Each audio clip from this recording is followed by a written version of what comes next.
Assalamualaikum warahmatullahi wabarakatuh. Saya Hirzun Arif dari Forum News Network. Komisi Pemilihan Umum hari Jumat sore 15 Maret 2024 telah menyelesaikan rekapitulasi nasional untuk 29 provinsi. Pasangan 02 Prabowo Gibran dinyatakan menang di 27 provinsi termasuk provinsi-provinsi utama di Pulau Jawa. Ini disapu bersih oleh pasangan Prabowo Gibran. Sementara paslon 01 Anies Muhaimin unggul di 2 provinsi, yakni Provinsi Aceh dan Sumatera Barat. Sikap Timnas Amin sejak awal itu sangat jelas. Menolak hasil rekapitulasi karena Pilpres kali ini berlangsung curang, dan curangnya itu keterlaluan. Curangnya itu betul-betul yang disebut sebagai terstruktur, sistematis dan masif.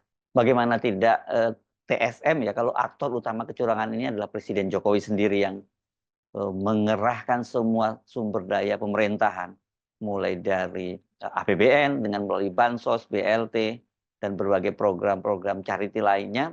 Dan sementara kalau dari sumber daya kekuasaan, pemerintah itu melalui aparatur sipil negara, aparat penegak hukum, dan juga lembaga-lembaga pemerintahan lainnya. Timnas Amin menyebut bahwa Jokowi itu melakukan kecurangan dengan dibantu oleh para penyelenggara pemilu, yakni oleh KPU, Bawaslu, bahkan juga sampai Mahkamah Konstitusi. Ini lembaga tinggi negara yang kalau dari sisi sebagai penjaga konstitusi, ini lembaga tertinggi yang diharapkan jadi pengadil yang jujur manakala terjadi hasil perselisihan hasil pemilu ya, perselisihan hasil pemilu atau PHPU. Dari hasil rekapitulasi nasional tadi sesungguhnya kita sudah bisa menduga jauh-jauh hari, dan ini kita memastikan KPU akan memenangkan pasangan 02 Prabowo Gibran, dan angkanya itu pasti tidak akan jauh-jauh dari hasil quick count dan juga Sirekap. Apakah pengumuman hasil Pilpres oleh KPU itu berarti perjuangan berakhir dan kemudian kita mengaku kalah begitu saja? Nah, soal ini saya kira jelas ya, kalau dari kita simak pernyataan dari calon presiden nomor 1 Anies Baswedan, yang dia itu punya pesan khusus untuk para pejuang perubahan. Pesan itu disampaikan oleh Anies pada forum Festival Demos yang bertajuk Omon-Omon soal oposisi yang digelar di Jakarta hari Sabtu akhir pekan lalu. Anies tidak hadir langsung di lokasi, tapi dia menyampaikan pesan ini melalui pesan audio saja, ya, ini melalui telepon dari pengamat dan konsultan politik Yayat Saifullah Fatah. Assalamualaikum warahmatullahi wabarakatuh. Waalaikumsalam warahmatullahi wabarakatuh. Selamat siang teman-teman semua yang sedang berada di Demos Festival. Saya sedang berada di luar Jakarta, baru saja tersambungkan lewat Bung EF tentang kegiatan ini, dan saya ingin sampaikan kepada semua rasa terima kasih, apresiasi karena telah memilih untuk tetap berjuang dalam usaha kita menghadirkan demokrasi yang benar, bukan demokrasi yang dimanipulasi. Dan ini adalah sebuah fase perjuangan baru. Bila kemarin adalah kontestasi, adalah kompetisi, maka sekarang masuk fase perjuangan. Karena pada fase ini kita dihadapkan dengan tantangan yang tidak kecil. Kita menyadari rakyat Indonesia menginginkan adanya rasa keadilan, dan itu harus tercermin di dalam praktek demokrasi yang adil, praktek demokrasi yang jujur. Semua yang ada di sini menyaksikan dalam beberapa waktu kemarin betapa praktek demokrasi yang tidak fair itu terjadi secara masif. Nah, ini harus dikoreksi dan ini membutuhkan perjuangan bersama. Karena itu saya ingin sampaikan pada semua yang di sini rasa terima kasih memilih untuk menjadi bagian yang menyelamatkan demokrasi, memilih untuk menjadi bagian yang berjuang untuk demokrasi yang lebih baik, memilih untuk memastikan bahwa Indonesia ke depan bukan Indonesia yang praktek politiknya, praktek politik yang mengedepankan kepentingan sekelompok kecil yang raksasa, tapi yang mengedepankan prinsip-prinsip dasar keadilan.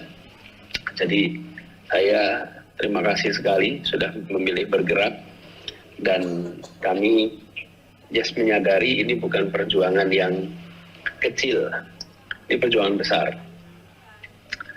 Tapi perjuangan besar itu bukan berarti berat. Berat apa ringan soal perasaan. Ini adalah perjuangan besar yang mudah-mudahan akan terasa ringan. Saya juga ingin sampaikan kepada semua beberapa pengalaman yang mungkin bisa menjadi perhatian. Kalau kita ingin melakukan terobosan dalam menghadapi tantangan sekarang, rasanya harus mencari cara baru yang berbeda dengan yang pernah dikerjakan dulu-dulu. Problem yang kita hadapi hari ini berbeda dengan yang kita hadapi 25 tahun yang lalu. Problem yang berbeda dengan yang dihadapi di era pra-Orde Baru. Karena itu, saya melihat tidak bisa dilawan dengan cara yang sama. Harus ada terobosan, harus ada cara baru. Yang ini memerlukan diskusi, memerlukan tukar pikiran, memerlukan perdebatan. Inspirasi tidak datang dari meditasi. Inspirasi datang dari interaksi. Dan berinteraksinya orang-orang yang memilih untuk melakukan perubahan, tidak membiarkan praktek seperti ini melenggang tak ditantang, interaksi ini akan memunculkan terobosan. Karena itu kalau saya boleh menitipkan harapan saya adalah thinking the unthinkable. Memikirkan yang tak terfikirkan. Mencari cara baru, mencari jalan baru untuk mengubah kondisi sekarang. Untuk melakukan sebuah perlawanan atas permainan-permainan yang kita saksikan masif kemarin. Nah, ini tidak bisa dengan cara-cara lama. Tapi apa caranya, ini harus dipikirkan sama-sama. Mudah-mudahan di dalam festival ini bisa terjadi interaksi, tukar pikiran, tukar gagasan, tukar pengalaman yang menghasilkan cara baru.